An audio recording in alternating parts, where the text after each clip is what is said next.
देखते हैं देश का नंबर 1 शो यानी देश हित। हमारे शो में वो खबरें हैं जिनमें है आपका हित, इस देश का हित, और आपके साथ मैं अदिति त्यागी।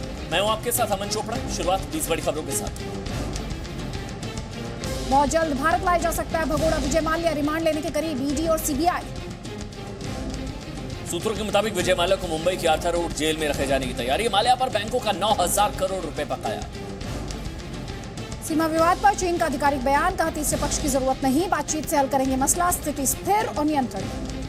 चीन की एक और हरकत पाकिस्तान के ग्वादर पोर्ट पर मजबूत कर रहा है नेवल बेस। सैटेलाइट से सामने आई ग्वादर पोर्ट के पास सिक्योरिटी कंपाउंड बनाने की तस्वीरें। सीमा विवाद पर 6 जून को भारत चीन के बीच कोर कमांडर स्तर की बातचीत। कमांडर स्तर की बातचीत जारी रही, अभी तक 3 लेवल की बातचीत बेनतीजा। भारत चीन विवाद पर रूस का बयान, क्षेत्रीय स्थिरता के लिए अच्छे होना जरूरी है रिश्ते, दोनों देशों के संबंध। पीओके में बौद्ध मूर्तियां और स्मारक तोड़े जाने पर भारत का कड़ा एतराज। पाकिस्तान से फिर कहा कि गिलगिट बाल्टिस्तान तक पूरा भारत का इलाका है, हरकतें रोके और इलाका खाली करें। किसानों पर कैबिनेट के 3 बड़े फैसले। देश में कहीं भी बेच सकेंगे फसल अब किसान। 1 नेशन 1 मार्केट का लक्ष्य। केंद्र सरकार ने किसानों के लिए भंडारण की सीमा भी बढ़ाई, 3 करोड़ किसान क्रेडिट कार्ड देने का है लक्ष्य। वंदे भारत मिशन का तीसरा चरण 9 जून से, एयर इंडिया 5 जून से शुरू करेगी।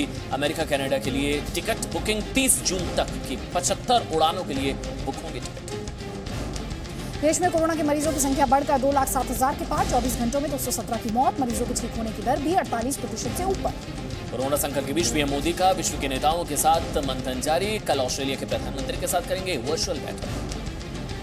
महाराष्ट्र से टला निसर्ग तूफान का खतरा। अलीबाग में टकराने के बाद कमजोर पड़ी हवा की रफ्तार। मुंबई एयरपोर्ट से उड़ानों को फिर इजाजत। गुजरात ने भी राहत की सांस। दिल्ली हिंसा के दौरान आईबी कर्मचारी अंकित शर्मा की हत्या के पीछे थी गहरी साजिश। चार्जशीट में क्राइम ब्रांच का दावा, ताहिर हुसैन की अगुवाई वाली भीड़ ने बनाया था निशाना। जम्मू कश्मीर के पुलवामा में जैश का कमांडर फौजी बाबा मारा गया। आईडी बनाने में था एक्सपर्ट। कल रात से चल रहा था ऑपरेशन। सीए के खिलाफ फिर शुरू हो सकता है प्रदर्शन। दिल्ली पुलिस के सूत्रों के मुताबिक दिल्ली में फिर से बड़े पैमाने पर दिए जा सकते हैं धरने। सभी डीसीपी को किया गया है सतर्क। जी हां, अगर आपको चीन का डर देखना है तो जी न्यूज देखना है। अगर आपको चीन की कमजोरियां देखनी है तो आपको जी न्यूज देखना है, क्योंकि जी न्यूज आप तक सबसे ठोस, सबसे प्रामाणिक और सबसे विश्वसनीय कवरेज भारत चीन के इस विवाद पर दिखा रहा है। तो हम आपको बता रहे हैं कि कैसे चीन दुनिया भर में अपनी ताकत का दम भरता है। वो दुनिया को दिखाने की कोशिश करता है कि वो एक मजबूत राष्ट्र है, लेकिन ये कुल मिलाकर उसका एक माया जाल। मतलब जैसा सामान वैसी सोच, सस्ती। जी हाँ, चीन का सामान भी सस्ता, चीन की सोच भी सस्ती, और ना चीन के सामान की कोई गारंटी ले सकता है, ना चीन की कोई गारंटी ले सकता है। इसलिए हम बार बार कह, जिसका जिक्र अभी आदित्य ने करा कि चीन का महिमा मंडन अगर आपको देखना है तो आप चैनल चेंज कर सकते हैं, लेकिन आप सही मायनों में चीन की अगर पड़ताल, चीन की कमजोरियां आप देखना चाहते हैं, क्योंकि चीन का महिमा मंडन करने की कोशिश की जा रही है। चीन का हवा बना दिया गया है कि भारत जो है चीन के सामने कहीं नहीं टिकेगा। चीनी सैनिकों ने भारतीय सैनिकों को बंधक बना लिया, अंदर तक घुस आया। ये प्रोपेगेंडा वाली खबरें आपको हर जगह देखने को मिलेंगी, लेकिन देश हित में हम आपको ये दिखाएंगे चीन की वो 5 कमजोरियां आज देश हित में हम आपको दिखाने जा रहे हैं, जो शायद अब से पहले आपको पता नहीं होगी। बिल्कुल, तो एक तरफ चीन का ये मायाजाल जिसे हम कामयाब नहीं होने देंगे, हम इसे बस्ट करके रख देंगे, और हकीकत ये कि चीन अंदर से बहुत ही खोखला। चीन की अपनी इतनी सारी कमजोरियां हैं कि वो भारत से युद्ध करेगा तो भी ज्यादा देर टिक नहीं पाएगा। ये मैं आपसे तथ्यों के आधार पर कह रही हूं। अब तक आपको चीन की ताकत वाली खबरें दिखाई जाती थी ना, लेकिन जी न्यूज आपको बता रहा है चीन को परास्त करने वाली 5 कमजोरियां। बहुत ध्यान से देखिएगा। और जो ये नैरेटिव बिल्ड किया जाता है ना कि चीन के सामने चीन की सेना दुनिया में सबसे मजबूत, भारतीय सेना कहीं नहीं टिक पाएगी, वो पूरा नैरेटिव आज बस्ट होगा देश हित में। चीन की 5 बड़ी कमजोरी। और अमन, जब दर्शक की रिपोर्ट देखे तो जरूर खुद से सवाल पूछे, चीन की सेना ने आखिरी लड़ाई कब लड़ी थी? तो वो कहावत आपने सुनी होगी, हाथी के दांत खाने के और दिखाने के और। तो कुछ ऐसा ही हाल चाइनीज आर्मी का आप कह सकते हैं, जिसे पीएलए कहा जाता है, कि उसकी मात्रा ज़्यादा है लेकिन गुणवत्ता कम है। जो अमन अभी थोड़ी देर पहले कह रहे थे कि जैसे उसके सामान की गारंटी नहीं है, वैसे उसकी फौज ने भी लंबे अरसे से करीब 4 दशकों से कोई लड़ाई नहीं लड़ी। लेकिन उस सब के बावजूद आप जानते हैं, आप अपने आप से सवाल पूछेंगे भाई देश हित में कि हमें तो हमेशा डराया गया, चीन को लेकर हिंदुस्तान को कई सालों तक डराया गया, चीन का जैसे हवा सा बना दिया गया कि चीन की सेना सबसे मजबूत है। लेकिन वो आदित्य ने सवाल पूछा ना, आखिरी लड़ाई कॉम्बैट एक्सपीरियंस चीन का ना के बराबर। आखिरी लड़ाई शायद 1979 में आदित्य लड़ी थी वियतनाम के खिलाफ, और वो भी हारी थी। वो लड़ाई भी हारी थी, बिल्कुल। और जब भारत और चाइना के संबंधों की बात होती है तो अक्सर हमसे आपसे 1962 की लड़ाई का जिक्र किया जाता है जिसमें हिंदुस्तान हार गया था। यहाँ सवाल मैं आपसे ये पूछना चाहती हूँ कि हमें और आपको 1967 के बारे में क्यों नहीं बताया जाता, क्योंकि तब चीन को भारत ने हराया था। और दूसरी बात, भारत ने चीन को कब हराया? कश्मीर। चलिए अब आपको ये समझ में आ गया होगा। आज के बाद अगर आपको कोई 62 की हिकड़ी दिखाए ना, कोई ये कहे कि 62 में तो भारत हार गया था, तो उसको 67 याद दिला दीजिएगा, 67 की लड़ाई, जहां पर चीनी सेना के दांत खट्टे हमारी सेना ने किए थे। 300 चीनी सैनिक, लिख लीजिए इसको, 1967 भारत और चीन का युद्ध, जंग 1967, 300 चीनी सैनिक मारे गए थे, हमारे 65 का नुकसान हुआ था। वो जंग चीन हारा था 67, नोट कर लीजिए इसको। और शायद यही वजह है कि पश्चिमी देशों के रक्षा विशेषज्ञ चीन की सेना के लिए एक शब्द का इस्तेमाल करते हैं। वो चीन की सेना को पेपर टाइगर यानी कागजी शेर कहते हैं। और क्यों कहते हैं कागजी शेर? क्योंकि वर्ष 1962 के सिर्फ 3 साल के बाद यानी 1965 में पाकिस्तान ने भारत पर हमला किया और सिर्फ 22 दिनों में भारत की सेना ने पाकिस्तान को हरा दिया। बाद में जनवरी 1966 में 1966 में रशिया में ताशकंद समझौते के बाद दोनों देशों ने एक दूसरे से जीते हुए इलाके वापस कर दिए थे। इस युद्ध के सिर्फ 6 वर्षों बाद भारत और पाकिस्तान के बीच वर्ष 1971 में एक और बड़ा युद्ध हुआ। क्या हुआ था आप जानते ही हैं, लेकिन बता देती हूँ। 13 दिनों तक चले इस युद्ध में पाकिस्तान के 93,000 सैनिकों और अधिकारियों ने भारत के सामने सरेंडर कर दिया था और पूर्वी पाकिस्तान को हिंदुस्तान ने आजाद कराकर एक नया देश बना दिया था। नाम आप जानते ही हैं, बांग्लादेश। फिर 99 याद करिए, करगिल की पहाड़ियों में भारत और पाकिस्तान के बीच एक लिमिटेड वॉर यानी कि सीमित युद्ध हुआ था।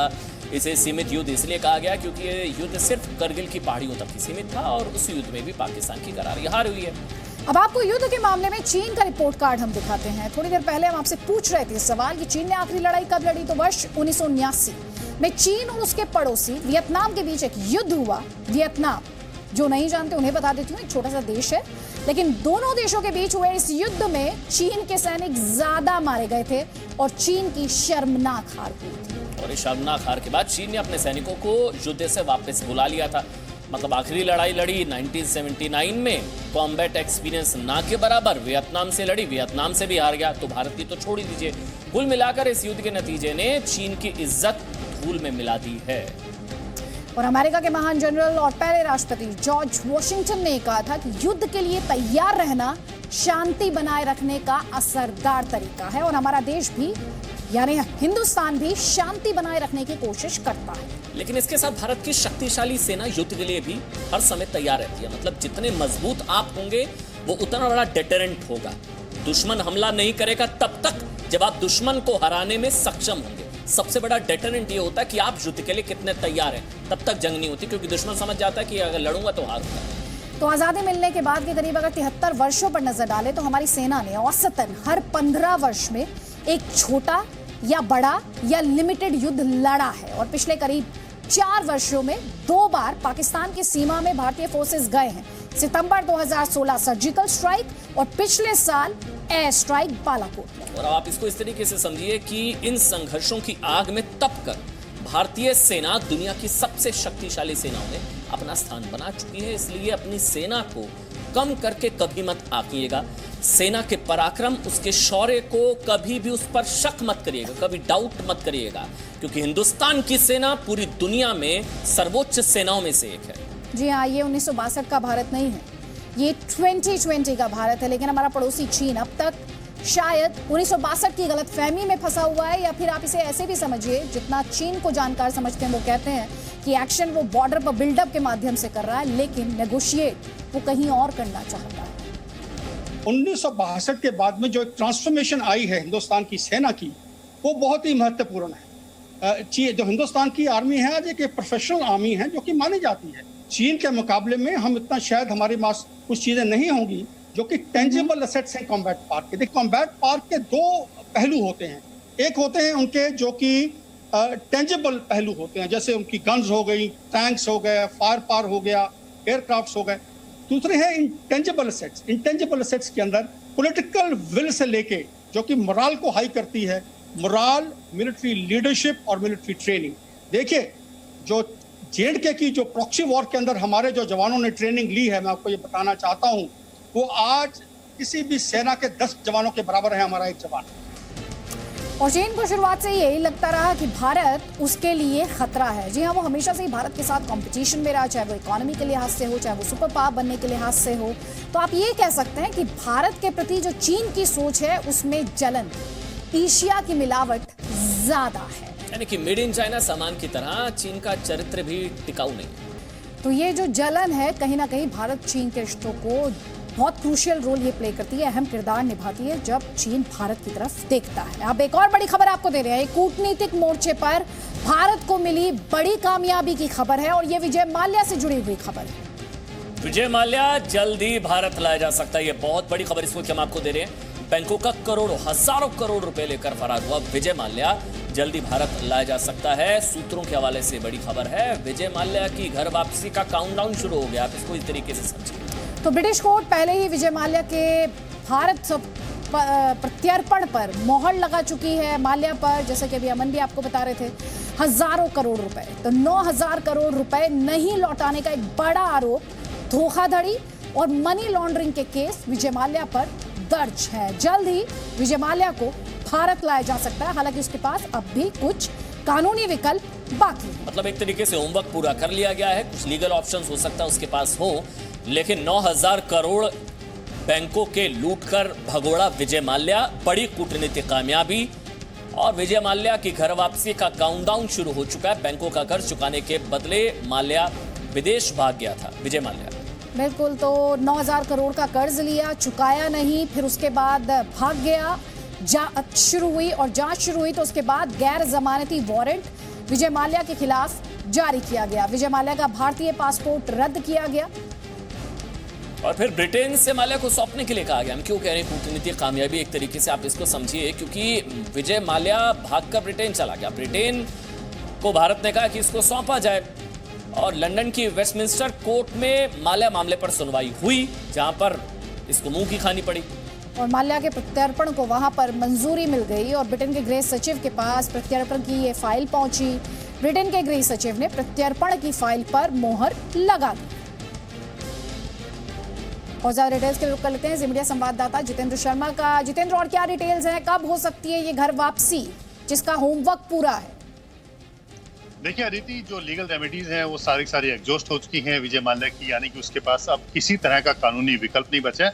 अगर मैं टाइमलाइन की बात करूं तो मार्च 2016 में विजय माल्या भारत छोड़ करके लंदन गया था, जिसके बाद 2017 में भारत ने यूके में एक्स्ट्रेडिशन की अपील की थी, जिसके बाद अप्रैल 2017 में विजय माल्या को गिरफ्तार किया गया था। उसके बाद लंदन की वेस्टमिंस्टर कोर्ट में ये एक्स्ट्रेडिशन का केस चला, जिसके बाद दिसंबर 2018 में फैसला भी सुना दिया गया और साजिद जावेद जो कि होम सेक्रेटरी थे उन्होंने इस पर साइन भी कर दिए थे। लेकिन क्योंकि लीगल रेमेडीज बची हुई थी, लिहाजा विजय माल्या ने लंदन की हाई कोर्ट में अपील की, जिसके बाद वहां से भी फैसला विजय माल्या के खिलाफ आया। उसके बाद 14 मई को जो दोबारा अपील की थी कि वो सुप्रीम कोर्ट में अपील करे, लेकिन वहां से भी हाई कोर्ट ने अपील को खारिज कर दिया। यानी कि अगर लीगल रेमेडीज की बात करें कि कानूनी विकल्प विजय माल्या के पास कोई बचे हैं, तो वो सारे के सारे खारिज हो चुके हैं।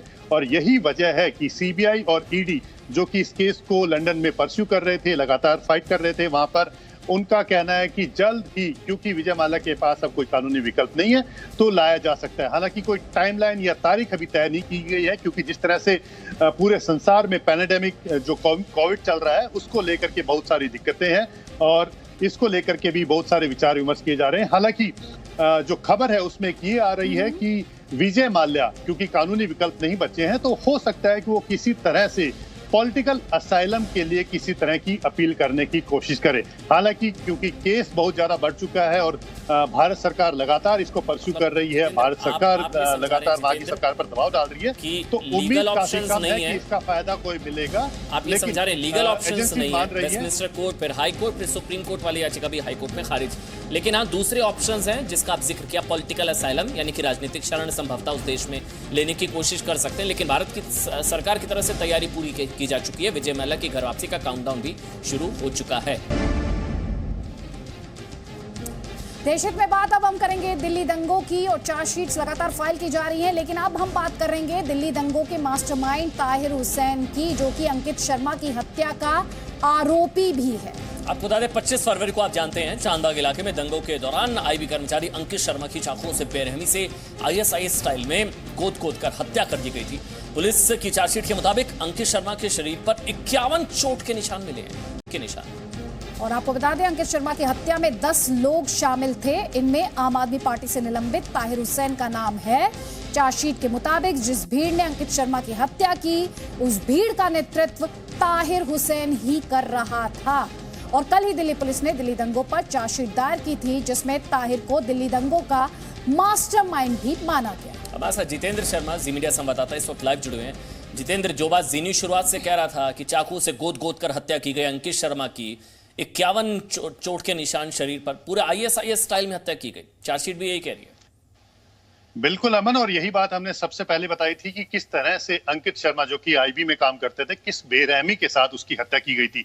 51 उसके ऊपर जो चाकू के निशान थे, और 25 फरवरी की शाम को जब वो अपनी ड्यूटी से वापस आया था, उसके बाद वो अपने इलाके के अंदर लोगों को समझा बुझा रहा था कि ताकि लोग शांत रहें। लेकिन पुलिस के मुताबिक ताहिर हुसैन वहां पर लगातार वो अपने जो मुस्लिम जो लोग हैं, जो उनके समुदाय के लोग हैं, उनको लगातार भड़का रहे थे। और उसमें चार्जशीट में बकायदा ये तक कहा गया है कि ताहिर हुसैन उस पूरी भीड़ को लेकर के अंकित के पास तक लेके गया, और यही वजह है कि सलमान नाम के एक शख्स ने उसको पकड़ा, भीड़ ने पकड़ा और बड़ी ही बेरहमी से उसकी हत्या करके जो उसके घर के पास नाला था उसमें फेंक दिया था। तो इस पूरे दंगों के अंदर अगर मास्टरमाइंड कहा जाए, क्योंकि चांदबाग इलाके में जिस तरह से दंगे हुए, और ताहिर हुसैन क्योंकि उस इलाके के अंदर सबसे बड़ा घर उसी का था, दंगों से एन पहले उसने अपनी जो पिस्तौल थी जो कि पुलिस थाने में जमा करा रखी थी, उसको उसने निकलवाया। 100 कारतूस उसने लिए जिसका हिसाब किताब नहीं है, और दंगों से एन पहले उसने अपने पूरे परिवार को वहां से निकाल दिया था।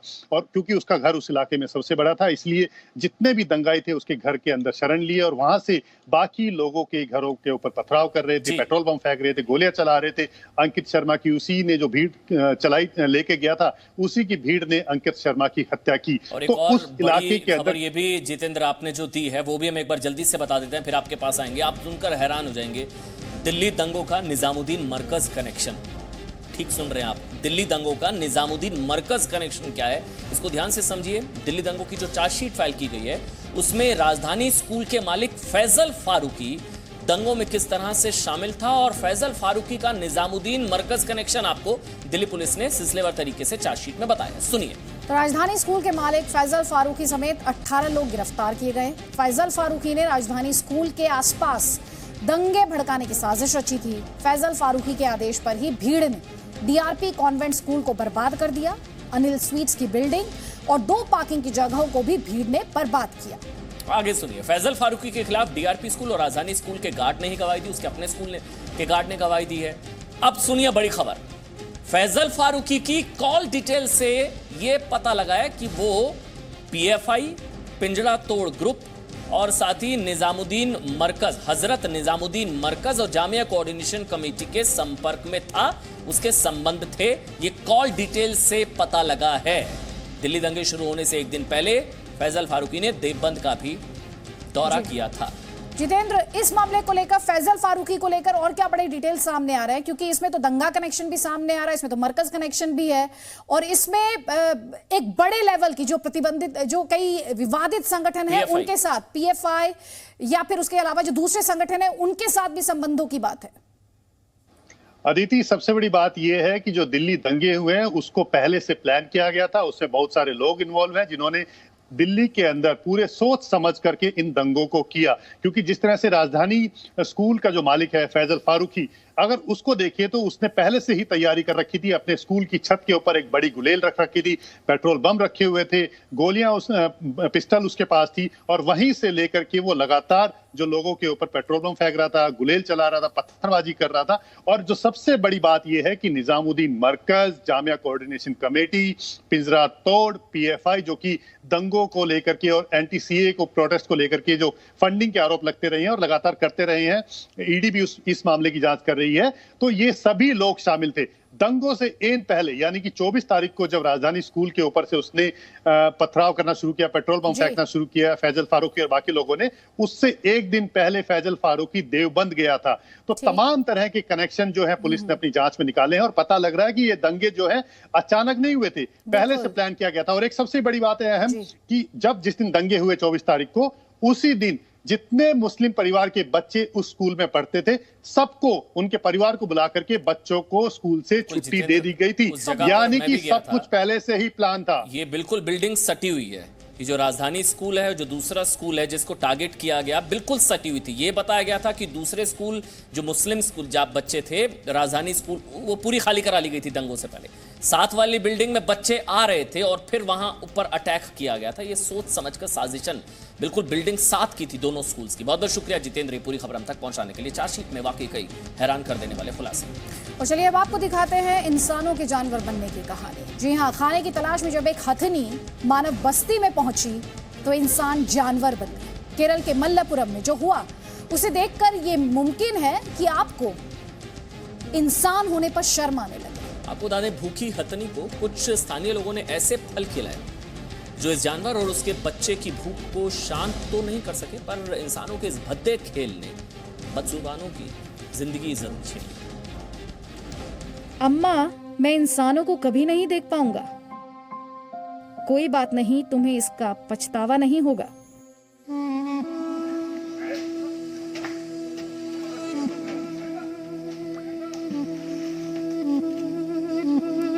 आखिरी वक्त में शायद ऐसी ही कोई बातचीत हथनी और उसके पेट में पल रहे बच्चे के बीच हुई होगी, जिसने दुनिया अभी देखी भी नहीं थी और जो इंसानों के हाथों मारे गए। बेजुबानों ने इंसानों पर भरोसा किया, लेकिन धरती के सबसे समझदार सामाजिक जानवर इंसान ने जैसे मानव सभ्यता को ही शर्मसार कर दिया। ये दर्दनाक घटना केरल के मल्लपुरम में 27 मई को हुई। इंसानों के बीच पहुंची गर्भवती हथनी को खाने के लिए फल तो मिले, लेकिन उनमें पटाखे भरे थे जो शरीर में जाते ही फटने लगे। इसके बावजूद उसने गांव में किसी को नुकसान नहीं पहुंचाया। वो वेल्लियार नदी में जाकर खड़ी हो गई। आप देख सकते हैं हथनी पानी में मुंह डालकर खड़ी है। शायद ऐसा करने से उसे आराम मिल रहा होगा। वो भूखी थी लेकिन कुछ खा नहीं पा रही थी। जानकारी मिलने पर वन विभाग की टीम रेस्क्यू के लिए पहुंची। हथनी को पानी से बाहर निकाला गया। इन तस्वीरों को ध्यान से देखिए।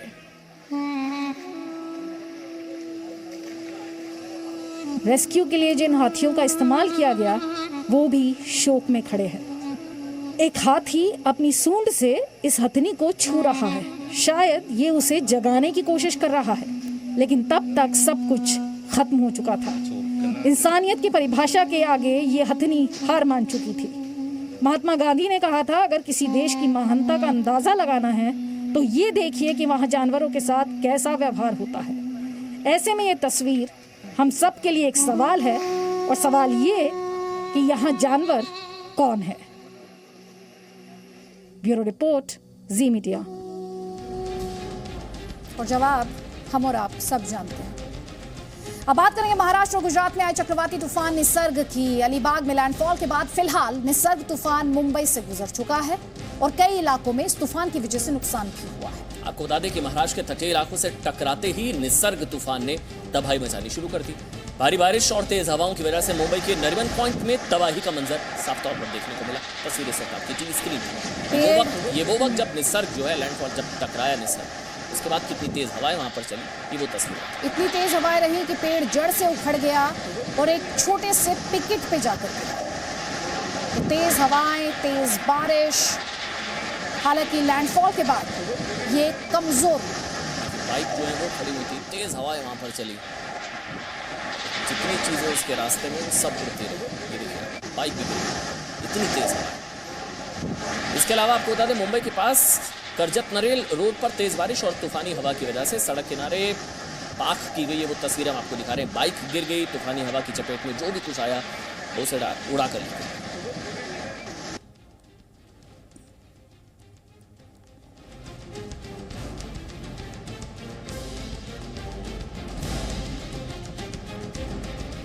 यहाँ पर आपके लिए समझना जरूरी हो जाता है कि मुंबई में, जी हाँ, देश की कमर्शियल कैपिटल भी कही जाती है मुंबई, वहां पर निसर्ग तूफान को लेकर तैयारियां क्या क्या की गई थी। महाराष्ट्र के अलीबाग, रायगढ़ में तबाही को देखते हुए मुंबई में तैयारियां जबरदस्त की गई थी। निसर्ग तूफान का मुंबई के लिए, जैसा कि मैंने आपको बताया, लैंडफॉल के बाद ये तूफान कमजोर हुआ तो मुंबई के लिए इसका खतरा लगभग खत्म हो चुका है। मुंबई में नौसेना की 5 और गोताखोरों की 3 टीम पहले से तैनात थी, क्योंकि अलर्ट था, तैयारियां भी थी। मुंबई के समुद्री तटों से मछुआरों को हटाया गया, बड़ी संख्या में लोगों का वहां से पलायन कराया गया। मुंबई में बांद्रावली समुद्री लिंक पर गाड़ियों की आवाजाही को पूरी तरह से रोक दिया गया। मुंबई एयरपोर्ट से शाम 6 बजे से उड़ानों को इजाजत दे दी गई और मौसम विभाग ने मुंबई में हाई टाइड के आने की आशंका जताई। बीएमसी ने भारी बारिश के दौरान लोगों को घरों में रहने की सलाह दी थी, अपील की थी, और इस वजह से अब खतरा पूरी तरह से टल चुका है। तो हम आपको बार बार ये बता रहे हैं कि महाराष्ट्र में निसर्ग तूफान से सबसे पहले अलीबाग में लैंडफॉल हुआ था। इस दौरान अलीबाग में तेज रफ्तार हवाएं चली, समुद्र में ऊंची लहरें भी देखी गई और निसर्ग तूफान से एक शख्स की वहां पर मौत भी हुई। राकेश त्रिवेदी ज्यादा जानकारी दे रहे हैं, जी मीडिया संवाददाता। इस वक्त मैं मौजूद हूं मुंबई से सटे अलीबाग बीच पर, जिसको लेकर के मौसम विभाग ने ये अनुमान जताया है कि इसी जगह के पास चक्रवाती तूफान अब से कुछ घंटों बाद टकरा सकता है। और तस्वीर देखिए, यहाँ पर आपको समंदर कितना ज्यादा आक्रामक यहाँ पर दिखाई देगा। ये समंदर अपने पूरे उफान पर है, ऊंची लहरें यहाँ पर उठ गई हैं, तेज हवा भी अब चलनी शुरू हो गई है। हालांकि बूंदाबांदी अभी शुरू हुई है, लेकिन मौसम विभाग का अनुमान है कि अगले कुछ घंटों में जिस समय ये तूफान यहाँ टकराएगा तब और भी ज्यादा तेज हवाएं चल सकती हैं। हवा तकरीबन 100 से 110 किलोमीटर प्रति घंटे की रफ्तार से चल सकती है और उस समय समंदर में 3 से 6 मीटर ऊंची लहरें भी उठ सकती हैं। बरसात तेज होगी और उसके बाद खास तौर से अगर हाई टाइड के वक्त भी अगर बरसात होती है तो शहर के कई इलाकों में जल जमाव की स्थिति हो सकती है, बाढ़ जैसे हालात भी पैदा हो सकते हैं। और यही वजह है कि तमाम जो एजेंसियां हैं उन्हें तैनात रखा गया है ताकि रेस्क्यू ऑपरेशन के लिए भी उनकी मदद ली जा सके। लगातार पुलिस की जो टीमें हैं वो आसपास के इलाकों में अनाउंसमेंट कर गई है और लोगों से घरों में रहने की अपील कर गई है। अब तक मिली जानकारी के मुताबिक तकरीबन 65,000 लोगों को मुंबई, ठाणे, रायगढ़ और पालघर जिले के जो तटीय इलाके हैं उनके आसपास रहने वाले लोगों को एक सेफ रेस्क्यू शेल्टर में शिफ्ट कर दिया गया है। मुंबई के कोलाबा में समुद्री किनारे के इलाकों में साइक्लोन का असर देखने को मिला है। कोलाबा से मेरे सहयोगी राजीव रंजन की रिपोर्ट। मुंबई से तकरीबन 450 किलोमीटर दूर अरब सागर में हवा के कम दबाव से एक समुद्री चक्रवात का निर्माण हुआ, जिसका नाम दिया गया निसर्ग। निसर्ग मुंबई की तरफ बढ़ रहा था। एहतियात के तौर पर समुद्र में मौजूद मालवाहक जहाजों को किनारे पर आ जाने को कहा गया। मछुआरों के नाव को भी सुरक्षित स्थान पर चले जाने को कहा गया। मछुआरों को पहले ही समुद्र से पहले बुला लिया गया। जिस तरीके से तस्वीरों में साफ दिख रहा है कि अभी भी मालवाहक जहाज किनारे पर हैं, यानी बंदरगाहों पर हैं। इन्हें एहतियात के तौर पर सुरक्षित बुला लिया गया था। जिस तरीके से निसर्ग जब जमीन से टकराया वो मुंबई से तकरीबन 60 किलोमीटर दूर अलीबाग के पास जमीन से टकराया। उस वक्त इसकी हवा की वेग 100 से 110 किलोमीटर प्रति घंटे की रफ्तार से थी। इससे कई नुकसान भी हुए। विज्ञान की दृष्टि से, मौसम के हिसाब से इस तरह के चक्रवात सही नहीं माने जाते हैं, क्योंकि इसमें या तो तेज बरसात होती है या तेज हवाएं चलती हैं, जिससे मॉनसून में कई उथल पुथल होते हैं। जहां जहां निसर्ग गुजर रहा है वहां तेज हवाएं हो रही हैं और वहां बरसात भी हो रही है। एहतियात के तौर पर मौसम विभाग ने साफ कर दिया है कि जिस तरीके से हर 3 घंटे इसका रिव्यू किया जा रहा है और हर 3 घंटे में इसकी तीव्रता भी कम होती जा रही है। और इसी बीच बड़ी खबर आ रही है, आपको बता दें, अमेरिका की तरफ से एक बड़ा कदम उठाया गया है चीन के खिलाफ। चीन की उड़ानों पर रोक लगा दी गई है। जी हां, चीन के विमानों के प्रवेश पर रोक लगा दी गई है अमेरिका द्वारा। 16 जून से अमेरिका में चीन की उड़ानों पर रोक की है। बड़ी खबर जी न्यूज पर हम आपको पहुंचा रहे हैं। चीन कोरोना का, जहां से शुरुआत हुई कोरोना की, अमेरिका पहले से सख्त है। WHO से पहले ही रिश्ता जो है वो खत्म किया जा चुका है। बड़ी खबर इस वक्त की, अब चीन की उड़ानों पर रोक अमेरिका में। ये बहुत बड़ी खबर है। अब चीन के विमानों को एंट्री नहीं मिलेगी अमेरिका में। 16 जून से ये फैसला प्रभावी होगा। तो अमेरिका के राष्ट्रपति डोनाल्ड ट्रंप रहे हो, माइक पॉम्पियो हो, लगातार हमलावर चीन को लेकर रहे हैं। अमेरिकी राष्ट्रपति तो कोरोना वायरस को चाइनीज वायरस बुला चुके हैं। इसके अलावा WHO के साथ जो संबंध है वो तोड़ चुके हैं, फंडिंग रोक चुके हैं और चीन को लेकर लगातार अमेरिका हमलावर रहा है। सिद्धांत सिब्बल इस वक्त हमारे साथ जुड़ चुके हैं। सिद्धांत, 16 तारीख से विमानों की नो एंट्री अमेरिका में, चीन के विमानों की। जी, ये पुख्ता खबर है, ये कंफर्म कर दिया है। जो यूएस की जो ट्रांसपोर्ट अथॉरिटी है उसने एक रिलीज में कंफर्म कर दिया है। और एक तरफ से समझ लीजिए बड़ा झटका है चीन के लिए, क्योंकि अगर इकोनॉमिकली देखें तो काफी लोग ट्रैवल करते हैं चीन और यूएस के बीच में, और कहीं ना कहीं ये एक झटका होगा चीन की इकोनॉमी को, क्योंकि अभी तक हम देख सकते हैं पिछले 10-20 सालों में चाइना ने एक तरह से बैंकरोल करा है अपनी ग्रोथ यूएस पे और पूरी दुनिया भर में मैन्युफैक्चरिंग सेंटर बना के। तो एक तरफ से इस पे एक बड़ा रिएक्शन आप एक्सपेक्ट कर सकते हैं कल जब चीन की फॉरेन मिनिस्ट्री की ब्रीफिंग होगी। और आप देख सकते हैं आजकल अगर चीन की फॉरेन मिनिस्ट्री की ब्रीफिंग भी होती है रोज, तो उसमें यूएस को लेके काफी एंटी यूएस सेंटिमेंट दिखाई देता है द्वारा। इस रोक के लिए कोई रीजन भी दिया गया क्या ऑफिशियली? अभी कोई रीजन नहीं दिया गया, अभी बस एक रिलीज ही आई है कि अब कोई पैसेंजर जो फ्लाइट है वो नहीं होगी इस तारीख से। अभी कुछ जो एयरलाइन है यूएस एयरलाइंस उनकी रिलीज आई है, जिसमें उन्होंने कहा है जैसे डेल्टा एयरलाइन है यूएस की एक एयरलाइन है, तो उसने कहा है वी सपोर्ट, यानी हम सपोर्ट करते हैं और अप्रिशिएट करते हैं जो यूएस गवर्नमेंट का डिसीजन लिया है इस पूरे मसले को लेकर। शुक्रिया सिद्धांत सिब्बल इस बड़ी खबर के लिए। तो बड़ा कदम अमेरिका का, 16 जून से चीन की उड़ानों पर रोक लगाने वाला ये बड़ा फैसला।